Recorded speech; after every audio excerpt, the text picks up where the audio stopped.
251வது எபிசோட்ல போயிடலாம். எபிசோட்ல யாரை காட்டுறாங்கன்னா பார்த்தா சோஜிரோ அவரோட அசிஸ்டன்ட் தான் காமிச்சிட்டு இருக்காங்க. பார்த்தா அங்க இருக்க ரிப்போர்ட் எல்லாமே வந்துருச்சு. காகரவும் ஹெபிஜிகவும் நடந்த சண்டையில இறந்துட்டாங்களாம். மிச்சம் இருக்கவங்க மட்டும் தான் உயிரோட இருக்காங்களான்னு சொல்லிட்டு ரிப்போர்ட் வந்திருக்குன்னு சொல்லிட்டு இருக்காவா. டான் ஹியோகோ ஹெபிஜியோ எல்லாருமே உறுதுணையா இருந்தாங்களாம். இந்த ரிப்போர்ட்டை கொடுத்தது ஹிடன் லிப் வில்லேஜ் உள்ளவங்க கொடுத்தாங்கன்னு சொல்லிட்டு இருக்காவா. காகர எது செய்வானோ அதை கரெக்டா தான் செஞ்சிருக்கான். அவன் செஞ்சதுல சந்தோஷம் சொல்லிட்டு இருக்கான் சோஜிரோ. ஆனா இருந்தாலும் அடுத்த மிஸ்ஸுக்காக ஆகிறதுக்கு அவனுக்கு எல்லா தகுதியுமே இருந்துச்சு. அவன் உயிரோட இருந்திருந்தவன இன்னும் கொஞ்சம் சந்தோஷமா இருந்திருக்குன்னு சொல்லிட்டு இருக்காங்க. அதை நினைச்சு டென்ஷன் ஆயிட்டு இருக்கான். டே புனோட்டா கிளங்கறல உங்களை ஒருத்தனை கூட விட மாட்டேன்டா. இந்த தண்ணிக்கு எந்த பிரச்சனை வந்தாலும் உங்களை கொல்லாம போக மாட்டேன்னு சொல்லிட்டு இருக்காங்க. உடனே பார்த்து இன்னொரு சினவி ஓடி வரான். லார்ட் மிஸ்ஸுக்காக இன்னொரு பேட் நியூஸ் இருக்குன்னு சொல்லிட்டு இருக்காங்க. என்னாச்சுன்னு சொல்லி கேட்டுக்கிட்டு இருக்க அசிஸ்டன்ட். சீக்கிரட்டான மெசேஜ் வந்திருக்கு. புனோட்டா கிளங்கற இசாரி நம்மள பாக்க இங்க வந்திருக்கான்னு சொல்லிருக்கான்னு சொல்லிட்டு இருக்காங்க. என்னடா நடக்குன்னு சொல்லிட்டு மிஸ்ஸுக்காக முழிக்கான். அப்புறம் பார்த்தா திரும்பி இங்க பர்ட்டோ தான் காட்டுறாங்க. அடுத்த சீனு பார்த்தா பர்ட்டோ ஒரு மாதிரி மிரண்டு போய் இருக்கான். என்னது இக்கடா புனோட்டா கிளன்காரனான்னு சொல்லிட்டு எல்லாருமே மிரண்டாங்க. அவன் எப்படா புனோட்டா கிளன்காரன் ஆனான்னு சொல்லிட்டு பாத்துக்கிட்டே இருக்காங்க. சைரனோட தம்பி தான் இக்கடாவா, இது நம்புற மாதிரியே இல்லன்னு சொல்லிட்டு எல்லாரும் பேசிக்கிட்டு இருக்காங்க. அவன் ஒரு ஷிப் பில்டர் தானே இருந்தான்னு சொல்லிட்டு இருக்கான். மெட்டல்லாம் ஒன்னாதான் இருந்தோம், அதுக்குள்ள எந்த அறிகுறியுமே இல்லையன்னு சொல்லிட்டு இருக்கான். ஆனா இவ போய் கழுத்தை பிடிச்சி நெரிக்கான். டே தேவையில்லாம பொய்லாம் சொல்லாதடா, அவன் புனோட்டா கிளன்காரெல்லாம் கிடையாது சொல்லிட்டு இருக்கான். ரொம்ப நல்லவன் சொல்லிட்டு இருக்கான். உடனே அங்க உள்ள அடியால் சொல்லிட்டு இருக்கான். டே அப்படின்னா உன்னோட ஃப்ரெண்டோட ரியாக்ஷனை பாருன்னு சொல்றான். பார்த்தா பர்ட்டோ மிரண்டு போய் நின்றுட்டு இருக்கான். அவன் கால்லாம் நடுங்க ஆரம்பிச்சிருச்சு. என்னடா பர்ட்டோ இவன் சொல்றதுலாம் உண்மையான்னு சொல்லிட்டு சாடா கேக்குறா. இதை நீ நம்புறியான்னு சொல்லிட்டு கேக்குறா. பார்த்தா மூச்சு இழைச்சு போய் உட்காந்துருக்கான். பர்ட்டோ இப்படிலாம் பண்ணதை பார்த்தா இக்கடா பத்தி உனக்கு ஏதோ ஒரு விஷயம் தெரியும் நினைக்கிறேன்னு சொல்லிட்டு இருக்கான் மிட்ஸ்கி. பர்ட்டோ இது உண்மைன்னு சொல்லிட்டு டெங்கி கேட்டுக்கிட்டு இருக்கான். இக்கடான்னு சொல்லிட்டு ஒரு மாதிரி சோகமாகறான். அவனோட பாடியை நான் ஆல்ரெடி பாத்திருக்கேன், இது உண்மைதான் சொல்றான். அவத்துல தரையில குத்துறான். லார்ட் இக்கரா நீங்க முனையில தள்ளி விட்டீங்கடா, இனிமேல் அவரோட ஆட்டத்தை மட்டும் பாருங்கடா, அவர் எடுப்பாருடா உங்களை பார்த்து ஒரு ரிவெஞ்சுன்னு சொல்லிட்டு இருக்கான் அந்த சோல்ஜர். காகர கண்டிதான் ரிவெஞ்ச் எடுக்க போனேன், ஆனா என்னோட இன்னொரு ஃப்ரெண்டை இப்படி ரிவெஞ்சில தள்ளி விட நினைச்சு கூட பாக்கணும்னு சொல்லிட்டு இருக்காங்க. இனிமே புரியலன்னு சொல்லிட்டு இருக்காங்க. அதுக்கப்புறம் பார்த்து திரும்பி சோஜிரோ தான் காட்டுறாங்க. சோஜிரோசமா அவரை வர வைக்கலாமா அப்படின்னு சொல்லிட்டு கேட்டுக்கிட்டு இருக்கா. ஆனா அந்த புனோட்டா கிளான்காரன் எனக்கு நம்புற மாதிரி இல்லன்னு சொல்றாவா. போய் சொல்லிட்டு தான் உள்ள வர பாப்பானுங்க. இவனுக்கு வேற ஏதாச்சும் மோட்டிவோட வர பாப்பானு சொல்லிட்டு இருக்காவா. சொல்ல போனா அவங்களுக்கு நம்பணும் அவசியமே கிடையாது. ஆனா இருந்தாலும் நான் ஒரு மிஸ்ஸுக்காகவே இருக்கேன், சில விஷயத்தை நான் பண்ணி தான் தீரணும்னு சொல்லிட்டு இருக்காங்க. மட்டும் நான் புனோட்டோட மெயின் யூனிட் அடிக்கலான்னு போனேன்னு வச்சுக்கோங்க. அதுக்கப்புறம் நார்த் ஈஸ்ட் சிஏ அவனுக்கு தான் ஆல்ரெடி கண்ட்ரோல் பண்ணி வச்சிருக்கானுங்க. அங்க ஏகப்பட்ட பிரச்சனை வரும்னு சொல்லிட்டு இருக்காங்க. பட் வார் வரும், ஏகப்பட்ட மக்கள் நான் இழக்க வேண்டியது வரும்னு சொல்லிட்டு இருக்காங்க. இதுக்கப்புறம் காகுர மாதிரி என்னோட மக்கள் நான் இழக்க விரும்பலன்னு சொல்லிட்டு இருக்கான். இதுக்கப்புறம் பார்த்தா இசாரியும் ஃப்ரெண்டு ஜிம்கியும் வந்திருக்கான். பார்த்தா அவனை கெட்டு போட்டு கூட்டு வந்திருக்காங்க. அங்க டே நீ இப்படி முன்வாசலோடி வருவேன் நான் எதிர்கூட பாக்குறேன்னு சொல்லிட்டு இருக்கான் சோஜிரோ. வேற எதுவும் உள்நோக்கம் இருக்கான்னு சொல்லி கேட்டுக்கிட்டு இருக்காங்க. வேற எதுவும் உள்நோக்கம் இருக்கான்னு சொல்லி கேட்டுக்கிட்டு இருக்காங்க. அப்படின்னு சொல்லிட்டு சடனா அவன் கெட்ட பிச்சு எரிதான். உடனே அசிஸ்டன்ட் அடிக்கலான்னு போறா. கொஞ்சம் பொறுமையேறி இதை நான் பாத்துக்கிட்டு சொல்லிட்டு இருக்கான் சோஜிரோ. ஒரு ஒப்பந்தம் தான் போட வந்திருக்கேன், என்னை நீ நம்புறியான்னு சொல்லிட்டு கேட்கறான். சொல்லு அதுக்கப்புறம் நான் முடிவெடுத்துக்கலாம் சொல்லிட்டு இருக்கான். அக்ரிமெண்ட்டுக்கு ஓகே சொல்றதுக்கு சரின்னு சொல்லிட்டு சரி நான் அக்ரிமெண்ட்லாம் ஓகே சொல்லல, நீ சொல்லு அதுக்கப்புறம் தான் நான் முடிவெடுப்பேன்னு சொல்றான். இதுக்கப்புறம் ஏன் மக்கள் யாரும் சாவக்கூடாது அதுக்காண்டி தான் முடிவெடுக்க வாரன்னு சொல்றான். அதே தான் நானும் சொல்லிட்டு இருக்கேன் இசாரி. டே சம்பந்தம் எல்லாம் இப்ப பேச வந்திருக்க, இந்த பேச்சு மூலியமா நீ எதை தவிர சாதிக்க வந்திருக்கன்னு சொல்லிட்டு கேட்டுக்கிட்டு இருக்காங்க. எங்களோட கோல் இந்த நேஷனை டேக் ஓவர் பண்றது கிடையாது, இந்த கடல்ல சில பகுதிகள் சொல்லிட்டு இருக்காங்க. அவனோட பேசலாம் வந்திருக்கேன்னு சொல்றான். பார்த்தா மிஸ்ஸுக்காக அவனோட சேர்ல போய் உட்காந்துருக்கான். சரி நீ பேசு, இதுக்கப்புறம் நான் ஒரு முடிவு எடுக்கிறேன்னு சொல்றான். புனோட்டா ஆர்மி நாளுக்கு நாள் வளர்ந்து கொண்டு போய்கிட்டே இருக்கு, அது இப்ப நல்லா தரமா இருக்குன்னு சொல்லிட்டு இருக்காங்க. சமயத்துல நீ தான் கஷ்டப்பட்டுக்கிட்டு இருக்கன்னு சொல்லிட்டு இருக்காங்க. அதை பத்தில நீ ஒன்னும் கவலைப்படாடா, ஏகப்பட்ட ஆர்மி கூட்டம் ஏன்ட்ட இருக்கு, அதை என்னாலையும் கண்ட்ரோல் பண்ண தெரியும் சொல்லிட்டு இருக்கான் மிஸ்ஸுக்காக. மிஸ்ஸுக்காக வார்க்கெல்லாம் தயாரா தான் இருக்கீங்க பொழுது சொல்லிட்டு இசாரி கேட்டுக்கிட்டு இருக்கான். அது நீ சொல்ற முடிவை பொறுத்து இருக்குன்னு சொல்லிட்டு இருக்காங்க. பேசுறதெல்லாம் பார்த்தா ஏகப்பட்ட சண்டைக்கு தான் வந்திருப்ப பொழுதுன்னு சொல்லி கேட்டுக்கிட்டு இருக்கான் மிஸ்ஸுக்காக. நீங்க எதுக்கு தான் வந்துடும் சொல்லி கேட்கறான். எங்க அப்பா ஹேண்டில் பண்ற விதம் சில பேருக்கு அங்க பிடிக்கல, அதனால என்னோட கூட்டத்தை நான் பாதுகாக்க நினைக்கன்னு சொல்லிட்டு இருக்கேன் இசாரி. அந்த கிளானோட லீடர் யாருன்னு சொல்லி கேட்டுக்கிட்டு இருக்கான் அவன். இப்ப எங்க அப்பா தான் இருக்காரு, ஆனா என்னோட தம்பி தங்கச்சி எல்லாருமே இறக்குற நிலைமையில இருக்காங்க, அதனால இனிமேல் நான் மட்டும் தான் இனிமேல் இந்த கிளானுக்கு நான் லீடரா இருக்க போறேன்னு சொல்லிட்டு இருக்காங்க. என்ன சொல்றேன்னு சொல்லிட்டு மிஸ்ஸுக்காக கேட்கறான். சரி நீ என்ன சொல்ல வேண்டியது சொல்லுன்னு சொல்லிட்டு இருக்கான். சடனா பார்த்து பேட் நியூஸ் சொல்லிட்டு இன்னொருத்த வாரா. புனோட்டா கிளான்காரன் மெயின் கண்ட்ரோல்ல லாக் பண்ணணும்னு சொல்லிட்டு கிளம்பி வந்துகிட்டு இருக்காங்கன்னு சொல்லிட்டு இருக்காங்க. பார்த்தா அருமி சடனா வீடியோ கால்ல வர மாதிரி வந்து நின்னுட்டு இருக்கான். ஃபியூடல் லார்ட் மிஸ்ஸுக்காக டே லேண்ட் ஆஃப் வாட்டர்ல உள்ளவங்கள உங்களுக்கு தண்டத மெசேஜ்னு சொல்லிட்டு இருக்காங்க. என்ன டாக்டிக்ஸ் பண்ணாலும் இனிமேல் எங்களுக்கு ஜெயிக்கலாம் முடியாடா, நாங்க ஃபுல் ஃபோர்ஸோட வந்துகிட்டு இருக்கோம்டா, உங்க ஒரே அடிச்சு நொறுக்க போறோம்னு சொல்லிட்டு இருக்கான். இசாரி இதை பார்த்துட்டு மிரட்டான். புனோட்டாவோட மெயின் யூனிட் ஹிடன் மிஸ்ட் வில்லேஜ்ல இறங்க போகுது, அவங்க எல்லாத்தையும் துண்டு துண்டாக்க போகுது சொல்லிட்டு இருக்காங்க. பார்த்தா இங்க இக்கடா கட்டுறாங்க, இக்கடா வேற லெவல்ல நின்னுட்டு இருக்கான். என்னடா நடக்குன்னு சொல்லி மிஸ்ஸுக்காக கேட்டுக்கிட்டு இருக்கான். லார்ட் இசாரிக்கு இதுக்கு எந்த சம்பந்தம் கிடையாது சொல்லிட்டு இருக்கான் அசிஸ்டன்ட். முட்டாள் அப்பாக்கு ஏன் இன்ன வரைக்கும் ஒன்னும் புரியலன்னு சொல்லிட்டு பாத்துக்கிட்டு இருக்காங்க. எங்க வழியில எவன் வந்தாலும் கொல்லுவன்டா, அது என் சொந்தமா இருந்தாலும் கொல்லுவன்னு சொல்லிட்டு இருக்கான் அருமி. சடனா பார்த்து இசாரி மிரளுதான். என்னன்னு பார்த்தா இசாரியோட சோடே அவனை குத்தி கொன்றுச்சு, குத்தி இறக்கிருச்சு. பா உங்களுக்கு ஏன்ப்பா புரிஞ்சுக்கிட மாட்டேங்கிறீங்க, நம்ம கிளான்னு சொல்லிட்டு இருக்கான் இசாரி.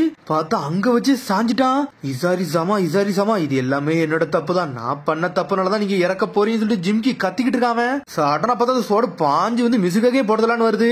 அதுக்குள்ள பார்த்தா அசிஸ்டன்ட் வேற வேற வரா அதை துண்டா வெட்டிட்டாத. சோஜிரோ நீங்க நல்லா இருக்கீங்களான்னு சொல்லி கேட்டுக்காவா. நான் நல்லா தான் இருக்கேன்னு சொல்றான் அவன். இவடல்லாடா இரு மிசுகையர் எவனையும் வழியில வரக்கூடாடா, எல்லாத்தையும் கொண்டு எரிய போறோன்னு சொல்லிக்கிட்டு இருக்கான் அருமி. அப்பா நான் அந்த புனோட்டாக்லனா பாதுகாக்க தானப்பான்னு நினைச்சேன்னு சொல்லிட்டு இப்படி பாத்துக்கிட்டே இருக்கான். இறந்துடவே செஞ்சுட்டான். எங்க வழியில ஏகப்பட்ட காமெண்ட்ஸ் நாங்க இழந்துட்டேன்டா, ஆனா இனிமேல் நாங்க இழக்க போறதுன்னு சொல்லிட்டு இருக்காம. எங்க வழியில எவனுமே இருக்க கூடாது சொல்லிட்டு இருக்காம. இங்க ஒரு பக்கம் பருட்ட மிரண்டுதான் இருக்கான். இக்கடை வந்து எதிரி கூட சேர்ந்துட்டான்னு சொல்லிட்டு இந்த ஊர்ல உள்ள சீஃப் சடனா ஒரு ரேடியோ எடுத்து வராரு. இந்த மெசேஜ் நீங்க முதல்ல கேளுங்கன்னு சொல்லிட்டு வைக்கிறாரு அவரு. அருமியும் பேசுறது எல்லாத்தையும் காமிச்சுக்கிட்டு இருக்காங்க. இந்த கடலை எங்களுக்குள்ளடா, எல்லாத்தையும் ஒழுங்கு முறையை கொடுத்துட்டு போயிருன்னு சொல்லிட்டு அருமி கத்திக்கிட்டு இருக்கான். என்னோட பையன் இக்கடா கூட சேர்ந்துட்டான்டா, இந்த பேட்டில நாங்க தான்டா மாசம் சொல்றான். சொன்னோடனே பருட்டு மிரண்டுட்டான். எல்லாரும் பாக்குறாங்க டேய் நம்ம இக்கடாவான்னு சொல்லிட்டு பாத்துக்கிட்டு இருக்காங்க. உன்னை இக்கடா சொல்றான், இவ்வளவு நாள் டிஸ்டன்ஸ் மெயின்டைன் பண்ண, அதை நான் பண்ண தப்பு, அதை நான் புரிஞ்சுக்கிட்டேன்னு சொல்லிட்டு இருக்காங்க.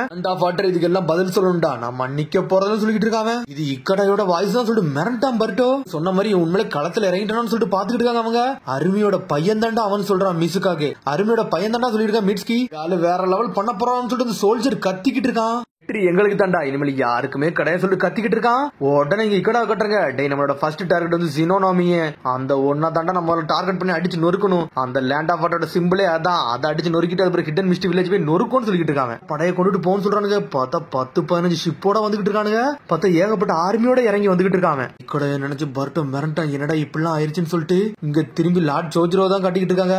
பார்த்தா இசாரி அங்கதான் செத்து கிடக்கான். ஜோஜிரோ டென்ஷன்ல பேசிட்டு இருக்கான். அந்த அருமிக்கு ஏன்டா ஒண்ணுமே புரியல, அப்படி சொந்த பையனே கொண்டானு சொல்லி பாத்துட்டு இருக்காங்க. சொல்றான் லார்ட் ஜோஜிரோ ஜினோமியா ஒன்ன மட்டும் அவனுக்கு அழிச்சிட்டான்னு ஆரம்பிக்காவா, எனக்கு புரியுதுன்னு சொல்றான் ஜோஜிரோ. ஜினோமி ஒன்ன எவன் அடி கூடாடா, அதை ப்ரொடெக்ட் பண்ண எந்த எல்லைக்கு நம்ம போகணும்டா, அதை பாதுகாக்கன்னு சொல்லிட்டு ஜோஜிரோ கத்திக்கிட்டு இருக்கான். அதுக்கப்புறம் அப்படியே எங்க பர்ட்டோ தான் காட்டுறாங்க. இக்கட இந்த நிலைமைக்கு வந்தது காரணமே நான் தான்டா, நான் பண்ண செயல்னால அப்படி ஆயிட்டான்னு சொல்லிட்டு பாத்துக்கிட்டு இருக்காங்க. டென்ஷன் ஆயிட்டான். உடனே சட்டையை பிடிச்சி இழுக்காங்க. டே இக்கட ஏன்டா இவ்வளவு நாள் இங்க இருந்தான், ஒரு ஷிப்பில் இருக்கானு சொல்லிட்டு கேட்டுக்கிட்டு இருக்கான். இவாபே சொல்றா இனிமேல் எவனே நம்பறதா இல்ல, அவனும் புனோட்டாக்லன்காரன் தான், அவன் வந்தாலும் அடிச்சு நொறுக்க தான் போறன்னு சொல்லிட்டு இருக்காவா. ஏடி ஜைரன் நீங்க அடிச்சீங்களாடா, அதுக்கான எங்க லார்டு புனமாச்சு இங்க வந்தாரு, அவரே அடிச்சிட்டீங்க. லார்டு இக்கடா வந்து எல்லாத்தையும் முடிவெடுத்தாரு சொல்லிட்டு இருக்காங்க. உங்க கூட்டத்தை அழிக்க போறான்னு சொல்லிட்டு இருக்காங்க. அடிக்கலான்னு போறான் நிப்பாட்டுன்னு சொல்லிட்டு இருக்கான். டெங்கி உங்க முடிவு எங்க கையில சொல்லிட்டு இருக்கான். சடனா புட்டான் தலையிலே போடுதா பார்த்தா மயங்கிரவே செஞ்சுட்டான். இந்த ஆளை வந்து ஒரு இடத்துல ரெஸ்ட் எடுக்க வைங்க, நாங்க அதுக்கப்புறம் வந்து இவனை பாக்குறோம் சொல்லிட்டு இருக்கான். டெங்கி சீஃபும் ஓகேன்னு சொல்றாரு. பர்ட்டோ முன்னாடி நின்றுட்டு இருக்கான். இக்கடா வந்து என்னோட ஃப்ரெண்டு, அவனை எதுவும் செஞ்சிடாதீங்க, அவனை வெளியே கொண்டு வரது என்னோட வேலை, அதை நான் பார்த்துன்னு சொல்லிட்டு இருக்கான். பர்ட்டோ புண்டான் அதில் கண்டுக்கிடவே மாட்டுக்கா. முட்டாள்தனமா பேசிக்கிட்டு இருக்க. அவன் புனோட்டா கிளான்ல சேர்ந்துட்டான், இப்ப அவன் தான் லீடும் பண்ணிக்கிட்டு இருக்கான்னு சொல்லிட்டு இருக்காவா. யோகா சொல்றான் டே யார் வழியில வந்தாலும் எல்லாத்தையும் கொல்லுன்னு சொல்லிட்டு இருக்காங்க. உன்னை சாடா கொஞ்சம் பொறுமையா இருக்க சொல்றா. என்னடா பேசுறீங்க, என்னோட ஃப்ரெண்டு ஹெபிஜிக்கும் காகரும் இறந்துருக்காங்க, அப்படி நாங்க சும்மா விடுவோம் நினைச்சுக்கிட்டு சொல்லி கேட்டுக்கிட்டு இருக்கா புண்டான். எனக்கு அதான் தோணும் சொல்லிருக்கா மெட்டல். மிஸ் ஹெபிஜிகோ இறந்துட்டா, இவங்களெல்லாம் மன்னிக்க விட மாட்டேன்னு சொல்லிட்டு இருக்காங்க. முடிக்க இப்ப நாங்க என்னடா பண்ணன்னு சொல்லிட்டு உன்னை கவகி சொல்லிட்டு இருக்கான். டே முட்டாள் பர்ட்டோ நீ என்னடா பேசிக்கிட்டு இருக்க, இது வாருடா, நீ நினைச்ச மாதிரி நிப்பாட்டிட முடியாதுடா, இதுக்கு ஏதாச்சும் ஒரு முடிவு வரணும், யாருக்கு கதையாச்சும் முடிஞ்சாதான் முடிவு வரும்னு சொல்லிட்டு இருக்காங்க. கவகி பர்ட்டோட ஃபீலிங்ஸ் முதல்ல புரிஞ்சுக்கணும்னு சொல்லிட்டு இருக்கா. சாரடா கவகி மேஸ் பார்த்தா கவகி வேற முடிவு வரான். இது ஒரு பேட்டில் ஃபீல்டு, நீங்க நினைச்ச மாதிரிலாம் நடக்காது, ஒன்ன காப்பாத்தினாதான் நீ உயிரோட இருக்க முடியும் சொல்லிட்டு இருக்காங்க. உன்னை மீட்சி பேச ஆரம்பிச்சிட்டான். டே பர்ட்டோ அப்படின்னு கூப்பிடுறான். அவன் குரலே அவ்வளவு சீரியஸா இருக்கு. பர்ட்டோ என்ன பண்ணணும்னு ஆல்ரெடி தெரிஞ்சிருக்கும், இப்ப இங்க என்ன பண்ணா என்ன நடக்கணும் உனக்கு புரியும், இப்ப நீ என்ன பண்ண புரியும் அதை மட்டும் என்கிட்ட சொல்லுன்னு சொல்லிட்டு இருக்கான். பர்ட்டோ மனசுல வருது எப்பவுமே உண்மையான ஃபீலிங்ஸ் தான், அதை மட்டும் நீ சொல்லுன்னு சொல்லிட்டு இருக்காங்க. பர்ட்டோ அப்படியே யோசிச்சு பாக்குறான். இந்த நேரத்துல நீ யோசிச்சு பாக்குறான். பார்த்தா இக்கடை அவன் என்னெல்லாம் செஞ்சான், எவ்வளவு சந்தோஷமா பேசினான், அவனுக்கு எல்லாமே ஞாபகத்துக்கு வருது. இக்கடை எனக்கு கைவிட மாட்டேன்னு சொல்லிட்டு இருக்கான். அவன் எந்த எல்லைக்கு போனாலும் அவனை வெளியே கூட்டு வரணும், அவனோட சந்தோஷமா சிரிச்சு அவன்கிட்ட பேசணும்னு சொல்லிட்டு இருக்கான். பர்ட்டோ அவ்வளவுதானே சொல்லிட்டு இருக்கான். அவன் வாரை நிப்பாட்டான்னு சொல்லிட்டு இருக்கான். ஜோஜிட்ட போய் பேச போறேன், நான் சொன்னா அவர் கேட்க வாய்ப்பு இருக்குன்னு சொல்லிட்டு இருக்கான். அவன் நானும் வாரேன்னு சொல்றான். அவன் ஒன்னு சண்டை சொல்றான், நானும் வாரேன், இந்த டேஞ்சரஸான மிஷன்ல நானும் துணைக்கு வரேன்னு சொல்லிட்டு இருக்காவா. அடா மிட்ஸ்கின்னு சொல்லிட்டு பாத்துக்கிட்டு இருக்கான். அவன் மிரண்டுட்டான். என்ன நடக்கும் தெரியுமா சொல்லி கேட்டுக்கிட்டு இருக்கான். அவன் என்ன நடந்தாலும் பிரச்சனை இல்ல, உன் கூட துணைக்கு நாங்க இருப்போம்னு சொல்லிட்டு இருக்காங்க. அது மாதிரி ஹிருமகாரி ஸ்வாட் வேற இருக்கு, அதே நம்ம கையில கொடுப்போம்னு சொல்லிட்டு இருக்காங்க. கவாக்கி இதெல்லாம் கண்டுக்கிட மாட்டான், டென்ஷன்ல நின்னுட்டு இருக்காங்க. சரி வாங்கடா ஹிடன் மிஸ்டுக்கு போன்னு சொல்லிட்டு கிளம்புறான். பர்ட்டோ பார்த்தா கியோகவும் புண்டன் முன்னாடி வந்துட்டாங்க. இந்த வாரெல்லாம் ஸ்டாப் பண்ண நினைக்காதீங்கன்னு சொல்லிட்டு வந்து நின்னுட்டு இருக்காங்க. ரிவெஞ்ச் எடுத்தே தீரோன்னு சொல்லிட்டு இருக்க. ஒரு பக்கம் புண்டான் உடனே கியோக சொல்றான், நான் புனோட்டா கிளான்காரனை கொல்லாம விட போறதுன்னு சொல்லிட்டு இருக்காங்க. நான் அந்த வாரம் நிப்பாட்டாம இருக்க போறதுன்னு சொல்லிட்டு இருக்காங்க. சாட்டனா புண்டான் ஆன லெவத்துல வாரா. பார்த்தா இவா வேற லெவல் பண்ணிட்டு இருக்கான். ஹேர் ஸ்டைல் மட்வால் ஜுட்ஸோ போட்டு விடுதான். பர்ட்டோ நீ போடா, இதை நான் பாத்துக்கணும் சொல்லிட்டு இருக்காங்க. இவா பேரு கத்துறான். பர்ட்டோ டே கவலைப்படாத, இங்க எனக்கு என்ன யோசிக்கணும் சரியா தெரியல, நீ இங்க இருந்து போ, என்ன முடிவு எடுக்கிறீ அதை மட்டும் செய், நான் இதை பார்த்து சொல்லிட்டு இருக்காங்க. யோகம் வாரம் பார்த்தா நம்ம லைட்னிங் ஸ்டைல் ஜுட்ஸோ போட்டு டெங்கி அட்டாக்க போட்டு விடுதான். அவங்க இதை நான் பார்த்து சொல்லிட்டு இருக்காங்க. பார்த்தா டெங்கி இவ போய் சேர்ந்து பிளாக் பண்ணிட்டு இருக்காங்க. கேப்டன் என்ன மன்னிச்சிருங்க, ஃபர்ஸ்ட் மூவ் நான் எடுத்து சொல்லிட்டு இருக்கேன். இவ நான் கேப்டன் சொல்லாட்டினாலும் நீ கரெக்டான முடிவை தான் எடுத்துக்க சொல்லிருக்காங்க. டெங்கி எங்களை அண்டர் எஸ்டிமேட் பண்ணான்னு சொல்லிட்டு புண்டானு யோகம் அட்டாக் பண்ண வராங்க. பார்த்தா இவங்க பிளாக் பண்ணிக்கிட்டே இருக்காங்க. பார்த்தா இதெல்லாம் மெட்டல் பார்த்துட்டு மிரண்டுட்டான். இப்ப நம்ம என்னடா பண்ணன்னு சொல்லிட்டு அவனுக்கு யார் பக்கம் சப்போர்ட் பண்ணனே தெரியல. பார்த்தா அந்த 3 பேர் வேகமா போறாங்க. கவாக்கி அவங்க கூட போகல, அவன் தனியா நின்றுட்டு இருக்கான். அதுக்கப்புறம் பார்த்தா இங்க கடை தான் கட்டுறாங்க. டே ஷார்டஸ்ட் ரூட் எனக்கு தெரியும், இந்த சினோமியை ஒண்ணு போய் அடிச்சு நொறுக்கணும்னு சொல்லிட்டு வேகமா போறாங்க. அங்க சி ஆஃப் டெத்ல இருக்கு சார், அங்க போனா ஏகப்பட்ட ஆபத்துன்னு சொல்றாங்க. டே வண்டியை விடுங்கடா, நான் அதுக்கு வழியை சொல்றேன்னு சொல்லிட்டு இருக்காங்க. சட்டக்க போட்டதாண்டா நம்ம யாருன்னு தெரியும் சொல்லிட்டு இருக்காங்க. எல்லாத்துக்கும் நான் தயாரா இருக்க சொல்லிட்டு இருக்கேன். இக்கடா அதை மட்டும் கேளுங்கடா, கடலோட அரசன்டா, நான் எல்லாத்தையும் பார்த்துக்கிட்ட சொல்லிட்டு இருக்காங்க. பொன்னாட்டான்னு சொல்லிக்கிட்டே வந்து தகுதி இல்லாதவனா இருக்க போறீங்களா, இல்ல என் பேச்சை கேட்டு பின்னாடி வர போறீங்கன்னு சொல்லி கேட்டுக்கிட்டு இருக்காங்க. பேச்சை கேப்ப லாடி இக்கடான்னு சொல்லிட்டு கத்துறானுங்க. நீங்க ஆர்டர் மட்டும் கொடுங்கன்னு சொல்றானுங்க. நம்ம சி ஆஃப் டெத்துக்கு இறங்கி சொல்றானுங்க. என்னோட பேச்சை மட்டும் ஃபாலோ பண்ணுங்கன்னு சொல்லிட்டு இருக்கான். கப்பல் ஆனல் வேகத்துல போய்கிட்டு இருக்கு. பார்த்தாங்க லார்ட் மியூசிக்காகே தான் காமிச்சிட்டு இருக்காங்க. அவன் ஒரு பக்கத்துல வந்து நின்னுட்டு இருக்கான். லார்ட் மியூசிக்காகே சி ஆஃப் டெத்ல இன்னொரு கூட்டத்துல வர வந்துகிட்டு இருக்காங்க. பொன்னாட்டா ஆர்மின்னு சொல்றான். அது ஒரு ஷார்டஸ்ட் ரூட், இவ்வளவு வருவானு நினைச்சு கூட பார்க்கணும்னு சொல்லி மியூசிக்காகே இந்த ரூட்டை சூஸ் பண்ணா என்ன நம்மளால தடுக்கதான் நம்மளோட வேலைன்னு சொல்லிட்டு இருக்கா மியூசிக்காகே. அப்படின்ட்டு ரொம்ப கஷ்டம் சொல்லிட்டு இருக்கா அசிஸ்டன்ட். ஏதாவதுனாலும் பிரச்சனை இல்ல, நான் இதை ஸ்டாப் பண்ணி தீர்வுன்னு சொல்லிட்டு இருக்கா, நான் ட்ரை பண்ணுவேன்னு சொல்றேன் மியூசிக்காகே. நான் போர்ட் பக்கத்துல எல்லா ஷிப்பையும் நான் அனுப்புறேன் சார், நீங்க சொல்ற பேச்ச கேட்கறேன்னு சொல்லிட்டு இருக்காவா. ஒன்னேன்னு சொல்லிட்டு வேகமா போய்கிட்டு இருக்கா. சீனோமியா ஒன்ன எவனை தொட விட மாட்டேன்னு சொல்லிட்டு இருக்கா மியூசிக்காகே. பார்த்தா அடிச்சுனே பட்டோ தான் கட்டுறாங்க. பார்த்தா கடல் நோக்கி அனல் வேகத்துல வந்துட்டு இருக்கான். நம்ம கடலுக்கு வந்துட்டேன்னு சொல்றான். அவன் கடை வேற அளவுல போய்கிட்டு இருக்கான். பொன்னாட்டாவோட ஃபியூச்சர் இது என் கையில இருக்குன்னு சொல்லிட்டு போறான். அவன் 2 திசையில இருந்து அனல் வேகத்துல வந்துகிட்டு இருக்காங்க. அதோட எபிசோட் இது. அதுக்கடுத்த எபிசோட் சந்திப்போம். மரம் சப்ஸ்கிரைப் பண்ணி ஷேர் பண்ணி கமெண்ட் பண்ணுங்க. பெல் பட்டனை கம்பறீங்க. See you, bye.